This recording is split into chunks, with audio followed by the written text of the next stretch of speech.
Hi guys, so these are some photos that were taken while we were waiting for sa O-taking po. O-taking para po sa Filipino citizenship. Since naging Italian citizen po yung aking husband together with my children, yung aking pong daughter and son. So, naging Italian citizen po sila, nawala po yung kanilang pagiging Filipino citizen. So, para po maibalik iyon, kailangan po natin uling mag-apply, ma-acquire po ulit siya. Kailangan po tayo uling manumpa or O-taking. So, last year, yung husband ko naging Italian citizen together with my children. So, since dependent niya yung aking mga anak, yung anak namin, nag-apply siya ng Italian citizenship. So, isinabay ko na rin po yung aking mga anak na minor. So, minor po yung dalawa naming anak.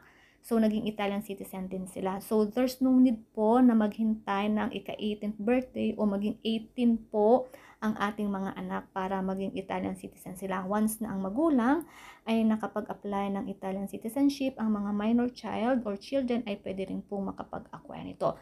Pero ito po ay depende po, case-to-case basis po. I-explain ko po yung further details sa future video presentation ko. So, ito po ay yung acquisition po ulit nila ng Filipino citizenship para maging dual citizen sila. Italian and Filipino citizen. So, for further info, mag-upload po ako ng bagong video.